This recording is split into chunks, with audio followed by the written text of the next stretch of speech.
സുഭാഷിതം digital ചാനലിലേക്ക് സ്വാഗതം. ഓണം വരുമ്പോഴെങ്കിലും കൊള്ള അവസാനിപ്പിക്കണ്ടേ സർക്കാർ? ഓണമാസമല്ലേ, അപ്പോൾ ബാഡ് ന്യൂസുകൾ പുറത്തുവിടാവോ? ഓണം വന്ന് കഴിഞ്ഞോട്ടെ, അല്ലെങ്കിൽ ഓണത്തിന് മുമ്പേ പറയണ്ടേ? സന്തോഷത്തിൻ്റെയും ആഘോഷത്തിൻ്റെയും ആനന്ദത്തിൻ്റെയും വേളകളിരിക്കുന്ന സമയത്താണ് കെട്ടിട നികുതിയുടെ 2.5% ഇൻഫർമേഷൻ മിഷൻ വേണം എന്നൊരു ശുപാർശയുമായി ഇൻഫർമേഷൻ മിഷൻ്റെ എക്സിക്യൂട്ടീവ് ഡയറക്ടർ വന്നിരിക്കുന്നത്. എന്തൊരു കഠിന ഹൃദയക്കാരനാണ് ഇദ്ദേഹം. ഓർ സ്ത്രീ ഓർ പുരുഷൻ എനിക്കറിയില്ല, ഞാൻ തിരക്കുന്നില്ല.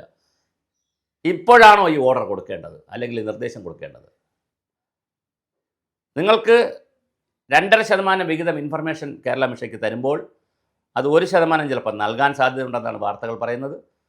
അതും കെട്ടിടത്തിൻ്റെ ടാക്സ് അടയ്ക്കുന്നവരുടെ മണ്ടയിൽ തന്നെ വരും.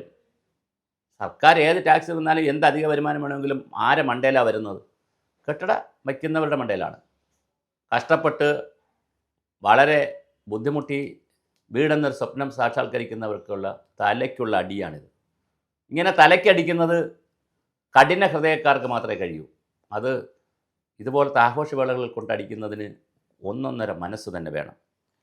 എന്തായാലും 2024-25 കെട്ടിടത്തിൻ്റെ അടിസ്ഥാനമാക്കിയാൽ പോലും 28.36 കോടി രൂപ വരും. തദ്ദേശ സ്വയംഭരണ സ്ഥാപനങ്ങൾക്ക് സാങ്കേതിക സഹായം നൽകുന്ന മിഷൻ്റെ ഡിജിറ്റലൈസേഷൻ പ്രവർത്തനങ്ങൾക്ക് നികുതി വരുമാനത്തിൽ നിന്ന് 5% ആവശ്യപ്പെട്ടുകൊണ്ടാണ് എക്സിക്യൂട്ടീവ് ഡയറക്ടർ സർക്കാരിന് കത്തെഴുതിയത്. ഇക്കാര്യം പരിശോധിച്ച് റിപ്പോർട്ട് നൽകാൻ special secretary doctor Adeela Abdullah ചെയർപേഴ്സണായി രൂപീകരിച്ച കമ്മിറ്റിയിൽ തദ്ദേശ principal director Jeromic George, urban director Suraj Shaji, panchayat director Apoorva Tripathi, mission controller Trinkle Magi PS എന്നിവരാണ് അംഗങ്ങൾ. ഇൻഫർമേഷൻ കേരള മിഷൻ കടുത്ത സാമ്പത്തിക പ്രതിസന്ധിയും ശമ്പളം മുടങ്ങുന്ന സ്ഥിതിയും ചൂണ്ടിക്കാട്ടിയാണ് നികുതി വിഹിതം നൽകുന്നത്. പഞ്ചായത്ത്, കോർപ്പറേഷൻ എന്നിവയുടെ 0.2%, ബ്ലോക്ക് ജില്ലാ പഞ്ചായത്തിൻ്റെ വികസന ഫണ്ടിൻ്റെ 1% നൽകണമെന്ന് ഉത്തരവുണ്ടെങ്കിലും നൽകുന്നില്ലെന്ന് അധികൃതർ പറയുന്നു. ലഭിക്കുന്നില്ലെന്ന പരാതിയുമുണ്ട്. ഈ സാഹചര്യത്തിലാണ് കെട്ടിട വിഹിതം അനുവദിക്കുന്നത്. കെട്ടിട വിഹിതം അനുവദിക്കുമ്പോൾ സ്വാഭാവികമായും അത് വികസനത്തെ ബാധിക്കും. കോർപ്പറേഷനുകളുടെയും പഞ്ചായത്ത് രാജ് സ്ഥാപനങ്ങളുടെയും ഒക്കെ വരുമാനത്തെ ബാധിക്കും. അവർ വീണ്ടും കെട്ടിടത്തിൻ്റെ സെസ് കൂട്ടാനായി ഇറങ്ങും.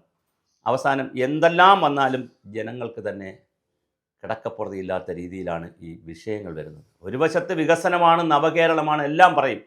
മറുവശത്ത് ജനങ്ങളുടെ തലക്കടിക്കുന്ന ഓരോ വിഷയങ്ങളുമായി സർക്കാർ വരും. ഇപ്പോൾ ഇത് പുറത്തു വന്നിരിക്കുന്നത് വളരെ വളരെ വളരെ മോശം കാര്യങ്ങളാണ് പുറത്തു വന്നുകൊണ്ടിരിക്കുന്നത്. ഇതിൻ്റെ എവർക്കെന്ത് ഓണം അല്ലേ? അപ്പോൾ ഓണമാസത്തിൽ ജനങ്ങളുടെ മണ്ടയിൽ വീണ്ടും അധിക ഭാരം കൊടുക്കുന്നതിനുള്ള ശുപാർശകളാണ് വന്നിരിക്കുന്നത്.